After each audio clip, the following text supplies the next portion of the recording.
So I wanted to do a video today to talk about one of my favorite native plants for Central Florida, Central and South Florida, and that is the marlberry. The scientific name is a difficult one. It's Ardisia Escallonioides, as far as I can tell. I may be butchering that, but I'm pretty sure it's Ardisia Escallonioides is the Latin name. Common name is a marlberry. This plant occurs naturally in like the southern half of Florida, particularly in, say, from in on the map from like coastal hammocks and hammocks inland from like Hernando County south all the way up and around to, like, I'm sure like Volusia County and certainly like Indian River County, all that area on the East Coast. In the center of the state, you'll find it in Highlands County. I'm sure it exists in Hardy County. I've seen it in the Plant Atlas in Polk County. But it is a subtropical flowering shrub. Right now, again, it occurs in hammocks. So this plant grows in the understory of like mesic hammocks. Dry mesic hammocks is its preferred habitat. You'll find it a lot in association with wild coffee and cassias, as well as firebush. It's those, particularly the marlberry and the wild coffee, occur together.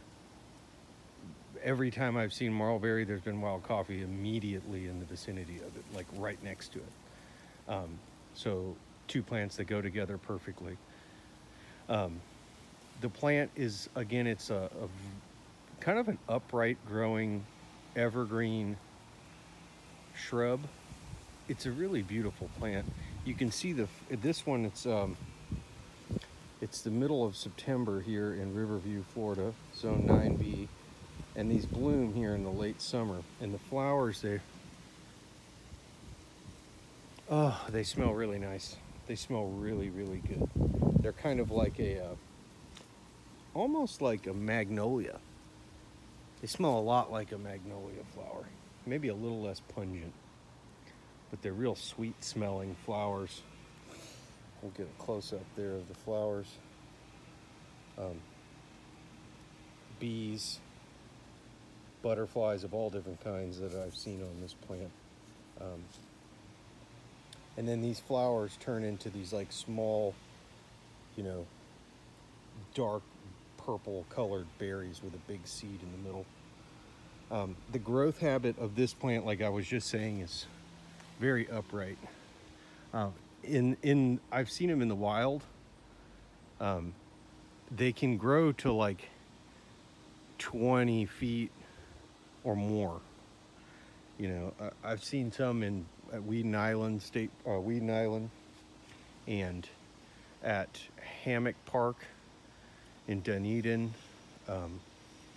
I've seen them Highlands Hammock. There's some huge ones, and they're like, they're over probably 20 feet tall, and they're pretty much, they're maybe a few feet wide and 20 feet tall. They will kind of grow suckers. The foliage is a little bit variable, but there's two plants that are invasive, very invasive, that look very much like this one, and that is the Ardisia crenata, which is the coral Ardisia, and then the I cannot remember right off. There's a shoe button Ardisia, it's called, which is really common in the southern part of Florida and the edges of mangrove swamps. It occupies the same niche as marlberry does, which make them very invasive. The Ardisia crenata, which is the coral Ardisia, is much more common, kind of Hillsborough County north. So, and it's a very similar plant, similar flowers, it's the same genus, but they are not native. So the Ardisia Escallonioides, the marlberry, is native.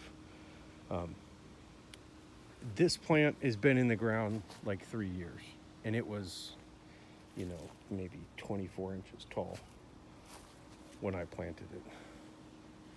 I have several more. Let's see, here's one here. This one has a little bit different foliage on it. You can see the foliage is beautiful. It's a very beautiful foliage, evergreen foliage. You can see the way the new leaves kind of uncurl like that. Here's another one here that is flowering right now. Got skunk vine growing in it. Get that out of there. But these flowers are kind of finishing up. But again, Marlberry, it can tolerate very dry conditions. Like this, my backyard is pretty dry. And it does really well. And it likes shade. This plant can grow in strong sunlight, but it looks sad.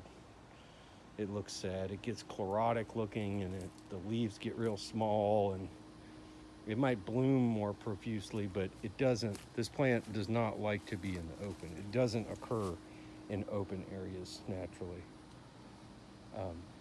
It's very much an understory plant, and it tolerates. I mean, you can see the shade overhead here is basically full, what I would call full shade. So if you have like a shady garden area, it does really well under live oaks. Any deep shade areas, it will excel with wild coffee, firebush. Here's the privet cassia next to it, and the sword ferns underneath it. So it does really well in the hammock type setting, which is its indigenous habitat. It will spread from runners when they get more mature, in the hammocks and stuff like that. That's one of its main modes of propagations. It'll sucker out. It also, the birds love to eat, like the catbirds and stuff like that come in the winter, really like the fruit, and they'll eat the fruit and spread the seeds. The seeds are really hard to germinate on this plant. They take like 6 months to germinate. Like the berry is mostly seed. The seed's like the size of a large BB, right? Maybe a little bit bigger than a BB. And it's really hard to germinate. Take a really long time to germinate. I've personally never successfully germinated any, nor have I had any recruit from seed. And I've thrown a lot of marlberry seeds out around my yard, and I've never found one growing from a seed that I threw out. But like I said, they grow pretty fast, particularly if you get them in a shady spot where they can stay moist. They're going to grow fast, and like most plants that like shade, the more they'll grow pretty tall. But I like it because I like things that get tall personally. The vertical structure is something that most gardens are lacking tremendously, particularly in like shady areas. That adding that vertical structure is really important for making better habitat and making better microclimate.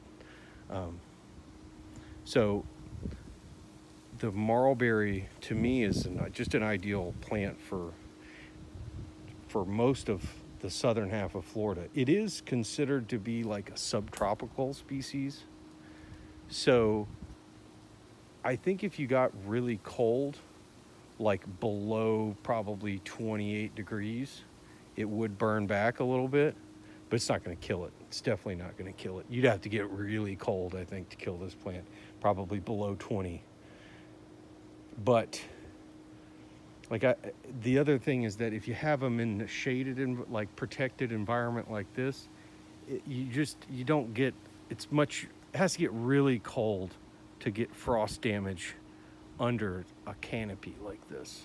So that's another thing you got to remember with cold tolerance of certain species. Like if they're growing in the shade, it's there's those cold nights where you get that convective cooling where it's cold and still. Those are the nights where that overhead canopy makes a tremendous difference on how cold it actually gets on the plants, how you know, how much frost is forming. So I've never had an issue with mine. Since these plants have been here, we've had some nights. We had a night in 2018 that like melted some of my firebush, and some of my wild coffees got burned back pretty bad. And it was like 27 degrees or something like that for several hours. So it got cold.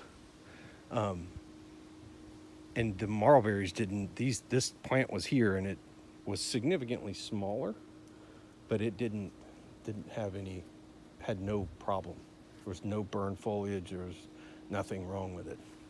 So I think it might actually be a little bit more cold tolerant than like the firebush, but it could have everything to do with just the positionality in the landscape.